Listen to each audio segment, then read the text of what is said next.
તો કેમ છો ગુજરાત। આજના વરસાદી સમાચારની અંદર આપણે જાણવાના છીએ કે ગુજરાતમાં હજુ 5 જિલ્લાઓમાં ભારે વરસાદનું રેડ એલર્ટ જાહેર કરવામાં આવ્યું છે। હજુ 4 દિવસ થશે મેઘમહેર, જેમાં રાજ્યમાં સૌરાષ્ટ્ર, દક્ષિણ ગુજરાત અને ઉત્તર ગુજરાત સહિતના મોટા ભાગના વિસ્તારોમાં ભારેથી અતિભારે વરસાદ વરસી રહ્યો છે। ત્યારે હવામાન વિભાગે આગામી 4 દિવસ રાજ્યમાં છૂટાછવાયા સ્થળોએ ગાજવીજ સાથે હળવાથી ભારે વરસાદની આગાહી કરી છે। આજ રોજ 15 જુલાઈના રોજ 13 થી વધુ જિલ્લામાં વરસાદનું એલર્ટ જાહેર કરાયું છે। તેવામાં રાજ્યમાં આજે એટલે કે મંગળવારના રોજ 74 તાલુકાઓમાં વરસાદ નોંધાયો છે, જેમાં સૌથી વધુ સુરતના ઉમરપાડા અને સાબરકાંઠા ખેડબ્રહ્મામાં 2-2 ઇંચ વરસાદ ખાબક્યા છે। તો દોસ્તો આપ સૌને જણાવી દઈએ કે 5 જિલ્લામાં રેડ એલર્ટ છે।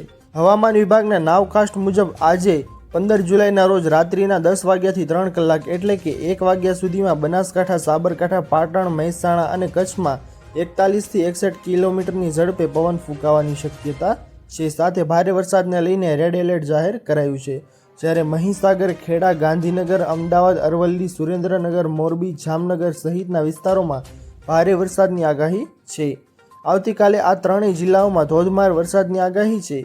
હવામાન વિભાગની આગાહી મુજબ રાજ્યમાં આવતીકાલે એટલે કે બુધવારે 16 જુલાઈના રોજ અરવલ્લી, સાબરકાંઠા અને મહીસાગર જિલ્લામાં ભારે વરસાદને લઈને યલો એલર્ટ જાહેર કરાયું છે। જ્યારે આગામી 16 થી 18 જુલાઈ સુધી રાજ્યભરમાં છૂટાછવાયા સ્થળોએ મેઘગર્જના સાથે હળવાથી મધ્યમ અને ભારે વરસાદની આગાહી છે। તેવામાં આપસોને જણાવી દઈએ દોસ્તો કે પરેશ ગોસ્વામીની આગાહી શું કહે છે, તો આગામી દિવસોમાં વરસાદનું જોર કેવું રહેશે તે અંગે હવામાન નિષ્ણાત પરેશ ગોસ્વામી દ્વારા માહિતી આપવામાં આવી છે। તેમણે જણાવ્યું છે કે આગામી દિવસોમાં રાજ્યમાં વરસાદની તીવ્રતા અને વિસ્તારોમાં ખૂબ ઘટાડો થશે। રાજ્યમાં સતત મેઘમહેર જોવા મળી રહી છે।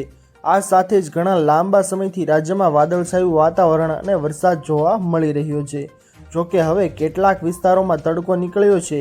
આવામાં આગામી દિવસોમાં વરસાદનું જોર કેવું રહેશે તે અંગે હવામાન નિષ્ણાત પરેશ ગોસ્વામી દ્વારા જણાવવામાં આવ્યું છે કે બંગાળની ખાડીમાંથી જે સિસ્ટમ આવતી હતી જે મધ્યપ્રદેશ સુધી આવી ગુજરાત તરફ આવી નથી, તે ઉત્તર તરફ આગળ વધી, જેના લીધે તે રાજસ્થાન તરફ ગઈ છે। આ મજબૂત સિસ્ટમને કારણે રાજસ્થાનમાં ભારે વરસાદ પણ થઈ રહ્યો છે, પણ ગુજરાતને આની અસર બહુ જોવા મળી નથી, જેના લીધે ગઈકાલે 14 તારીખ સુધી ઉત્તર ગુજરાત અને મધ્યપ્રદેશ બોર્ડર લાગુ વિસ્તારમાં વરસાદ જોવા મળ્યા હતા। આવતીકાલથી ગુજરાતમાં વરસાદની તીવ્રતા અને વિસ્તારોમાં પણ ખૂબ ઘટાડો થઈ જશે। લગભગ એવું કહી શકાય કે હવે માત્ર 5 થી 10% વિસ્તારોમાં ઝાપટા જોવા મળશે અને વાતાવરણ ખુલ્લું રહેશે।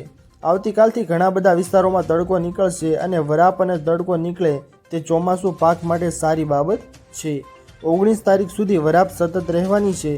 હમણાં ગુજરાત પર કોઈ વરસાદી સિસ્ટમ સક્રિય નથી, એટલે કોઈ મોટા વરસાદની શક્યતા નથી। 19 તારીખ સુધીમાં વરાપ રહેશે। તો ખાસ અને મોટી આગાહી પરેશ ગોસ્વામી દ્વારા પણ કરવામાં આવી છે। તો દોસ્તો હાલ વરસાદના સમાચાર છે તે આ મુજબ છે અને ગુજરાતમાં 5 જિલ્લાઓમાં ભારે વરસાદનું રેડ એલર્ટ છે તે જાહેર કરવામાં આવ્યું છે અને હજુ 4 દિવસ થશે મેઘમહેર તેવું પણ હવામાન વિભાગ દ્વારા જણાવવામાં આવ્યું છે। તો આ મોટા સમાચાર આપ સૌને કેવા લાગ્યા દોસ્તો? જો આપ સૌને પસંદ આવ્યા હોય તો વિડીયોને લાઇક કરવાનું ભૂલતા નહીં। ચેનલ પર નવા આવ્યા હો તો અમારી ચેનલ ગુજરાત ખબર 2.0 ને સબસ્ક્રાઇબ કરી અને બાજુમાં આપેલા બેલ આઇકનને પણ પ્રેસ કરી દેજો, જેના લીધે આપ સૌને આવી જ મોટી અને મહત્વની વરસાદ વિશેની માહિતી મળતી રહે। તો દોસ્તો મળીએ હવે પછીના વિડીયોમાં, ત્યાર સુધી જય હિન્દ અને વંદે માતરમ।